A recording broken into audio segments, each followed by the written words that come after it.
Hello friends, कैसे हैं आप सब। तो डियर, आज का जो क्लास है हम लोगों का हिंदी पेडालॉजी का है और हिंदी पेडालॉजी का 15 मार्क्स का जो क्वेश्चन रहता है उसको हम लोग डिस्कस करेंगे।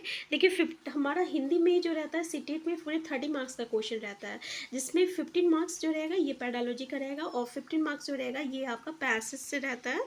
ठीक है, तो और एक आध दो ग्रामर रहेगा। तो चलिए स्टार्ट करते हैं आज का क्लास हिंदी पेडालॉजी का। पहला क्वेश्चन है, बच्चों में सीखने से होने वाला प्रभावपूर्ण परिवर्तन है। पहला ऑप्शन है व्यवहार परिवर्तन, दूसरा मूल प्रवृत्तियों में परिवर्तन, तीसरा व्यक्तिगत प्रेरणाओं में परिवर्तन, चौथा इनमें से कोई नहीं।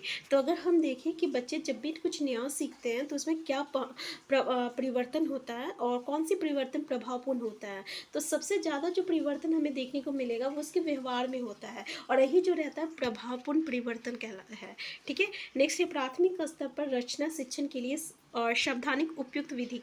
पहला ऑप्शन है रिक्त स्थानों की पूर्ति, प्रश्नोत्तर, चित्र वर्णन या निबंध लेखन। चित्र वर्णन मतलब चित्र को देख के आप बता सकते हैं कि इसमें क्या हो रहा है क्या नहीं हो रहा है। ठीक है, इसलिए जो प्राथमिक स्तर पर जो किताबें मिलती है उसमें अधिकतर जो रहता है चित्र रहता है और हम लोग चित्र को देखकर जो है अनुमान लगा लेते हैं।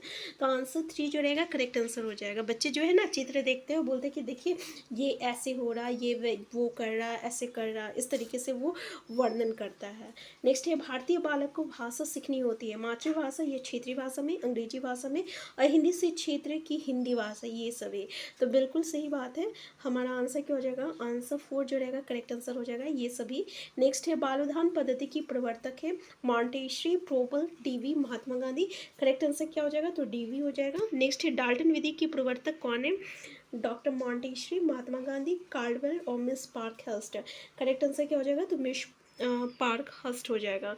नेक्स्ट क्वेश्चन है भाषा शिक्षण में व्यापक उपचारात्मक शिक्षण हेतु सावधानिक उपयुक्त उपाय क्या है। पहला तो विद्यालयों को और अधिक यानी विद्यालय में ज़्यादा से ज़्यादा हम लोग उसमें मतलब कि इन्वेस्टमेंट करें, तो अधिक से अधिक धन उपलब्ध कराया जाए, या सभी विद्यालयों को राजकीय विद्यालय बना दिया जाए, या प्रत्येक विद्यालय हेतु उपयुक्त भौतिक संसाधन उपलब्ध कराया जाए, ये कक्षा शिक्षण नियमित रूप से। अगर हम देखें तो सबसे ज़्यादा इम्पोर्टेंट तो ये है ना कि कक्षा शिक्षण नियमित रूप से होने की व्यवस्था की जाए। नेक्स्ट है त्रिभाषा सूत्र की रचना हुई थी 1957, 1965, 1952, 1956। बिल्कुल सही बात है कि त्रिभाषा सूत्र की रचना जो है ना ये आपका कब हुआ था, तो 1956 में हुआ था। कब हुआ था, 1956 में हुआ था। नेक्स्ट है कक्षा में किसी वस्तु का वास्तविक स्वरूप चित्र द्वारा स्पष्ट किया जाना संभव न होने की स्थिति में प्रयोग करना उचित होगा। क्या उचित होगा, रेखा चित्र या कार्टून या चित्र विस्तारक या प्रतिरूप मॉडल। तो क्या होना चाहिए, तो प्रतिरूप मॉडल होना चाहिए, आंसर 4 हो जाएगा। नेक्स्ट है किसके अनुसार मूल्यांकन वो प्रक्रिया है जिसके द्वारा अध्यापक और छात्र इस बात का निर्णय करते हैं कि शिक्षण के लक्ष्य को प्राप्त किया जा रहा या नहीं। कानबेक के, ब्लूम के और एडम्स के, या इनमें से कोई नहीं। तो ये जो था ये हमारा है कानबेक का अनुसार है।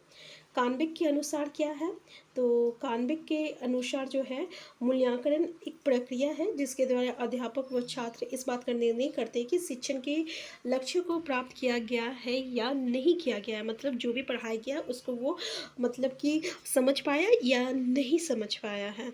नेक्स्ट है हिंदी भाषा के मौखिक व्यवहार में शब्दों के शुद्ध उच्चारण निर्भर करते हैं बोलने के बल पर, बोलने के सुर पर, बोलने के अनुतान पर या इन सभी पर।